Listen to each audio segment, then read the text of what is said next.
So, not a good day for the Chicago Sky. Not a good day at all, because we have heard news from the journalist who reports on the WNBA, and because she is not a homer like a lot of the other people, like normally journalists are complete homers for one team. One of the actual credible journalists reported on something. Sky fans aren't happy. They all want her fired. They actually have been trying to get her fired, but she tweeted out, as long as Courtney Vandersloot remains unsigned, expect the Sky's number 3 pick to be a tradable asset. Moving that pick is their only path towards a roster worthy of signing Vandersloot. So their biggest free agents, player who they're attempting to sign, is Courtney Vandersloot, who will not sign unless the team improves around her. If the Sky do that, then no Olivia Miles. Miles might not be available 3. This is what was said. The Sky's only hope of landing a player like Vandersloot, who is a not very good backup point guard, is if Pagliacca can immediately turn their losing roster into winning one. He does that by moving the team's lottery pick to get an experienced shooting guard or a two-way wing. After missing out on Lloyd, Pagliacca could pursue a player like Ariel Atkins. Other intriguing guards include Liberty guard forward Benai Delaney, Sparks guard forward Ray Burrell, and the latter two options may not be worth the number 2 pick. I think this was not what was said. That was not what was said last time. That was something in the previous, because I've definitely read that before. It says here, Sky General Manager Jeff Pagliacca and new coach Tyler Marsh met with unrestricted free agent Courtney Vandersloot and restricted free agent Dejanay Carrington last week in Miami. Since then, the only free agent news surrounding the franchise, that Pagliacca has been in talks with several general managers regarding the possibility of dealing the number 3 pick. So basically, it's looking like if the Sky, the Sky have to compete, because if the Sky suck next year, you're just giving Minnesota potentially Lauren Betts. Imagine handing Minnesota Lauren Betts. Imagine giving the best team in the W Lauren Betts. I think the Sky probably won't regret it because had I got Angel Reese, but still, that's not good. That's really not good for the Sky. For me, I'm trying to think of someone that they might be able to get, a good guard.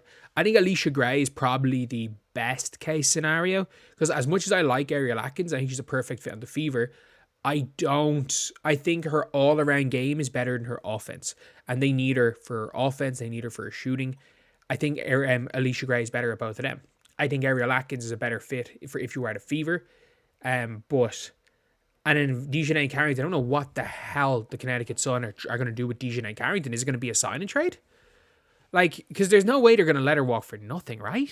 Because she's restricted. They're not going to let her walk for nothing. So I'm guessing it'll be some form of sign and trade, if that's even in the rules in the WNBA. If not, they'll keep Dejanay.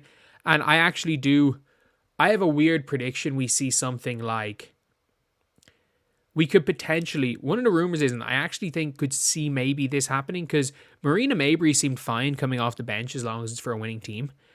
I think we could see some weird trade where Nalissa Smith and Katie Lou, maybe Nalissa Smith, Katie Lou, and a second to Connecticut. It keeps Dejanay happy, who's your franchise player now. Marina Mabry can play on a winning team. Nalissa Smith's gone, and you get off Katie Lou's contract. Something like that is a non-0% chance. I think if Dejanay stays, Nalissa Smith to the Sun is probably the move. I think that's probably the move we see. But it will be an interesting one. Because again, we didn't really see anyone in Fever down in Miami meeting with the players. So I don't think Fever are probably going to be looking for any of the restricted or unrestricted free agents in Miami. But I mean, Kelly Krauskopf. I got the O in the right place this time. She was in France. So who's to say that she wasn't going to France to talk to Malonga? She wasn't going to Italy to talk to Salone, to go into Turkey to maybe talk with, seeing if you can swoop Rupert from the Valkyries or MMA Simon, something like that. But it's not a good look for Chicago when a free agent of Courtney Vandersloot standards, and look, I get it, Courtney Vandersloot is still a decent player. That's all I'm going to call her. A decent player. She was one of the worst starting point guards in W last year and became a pretty decent backup point guard. My prediction is still the Chicago Sky start next season with Erica Wheeler at point guard. That is my what happened there? That is my prediction. Is that Erica Wheeler starts next season as the Chicago Sky's point guard. Like, I know people are probably going to call me crazy for that take, but that's just what I believe.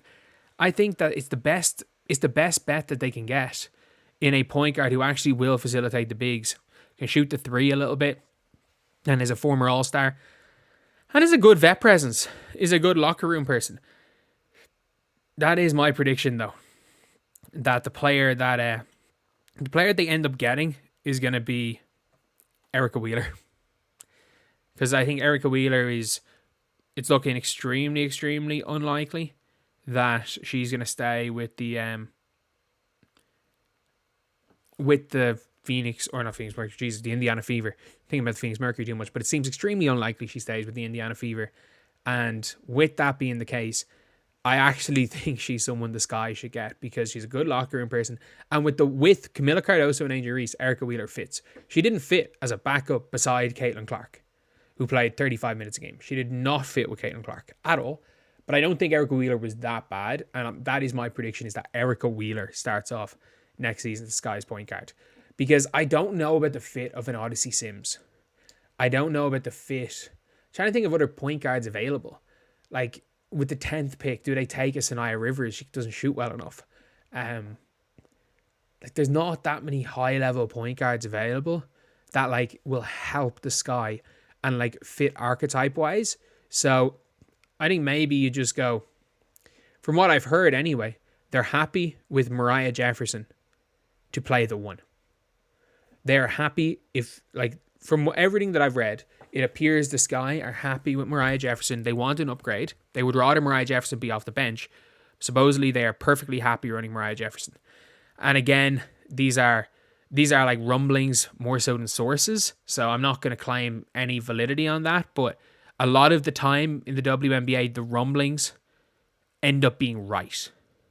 Like, a lot in the NBA, there's too many rumblings. There's too many people talking about it, and there's not enough. And very few people, these like organizations are a lot of the time tight-lipped. But the thing is, in the WNBA, I think an awful lot of the teams have they have leaks. They 100% have leaks. Like, we all know the Seattle Storm are leaking stuff to your one Roberta all the time. Like, there are teams that have leaks. And I think in the rumblings, apparently they're happy. They like Mariah Jefferson. And to be fair, look, if Mariah Jefferson isn't a bad backup point guard, she's really not. And you've got maybe Dane Evans, your backup shooting guard. But you are very reliant on hitting on that pick. Or, honestly, trading that third pick for Alicia Gray, if that can get you a Courtney Vandersloot, Alicia Gray, Michaela Onyeawere, Angel Reese, and Camila Cardoso, that should be an okay starting five. But it's going to be a case of, we'll see this year if the Reese and Camila Cardoso experiment can work. Because if it can work, great. Keep going forward. And if it can't work, at least you've got them on good deals, so you're going to be able to trade them this time next year.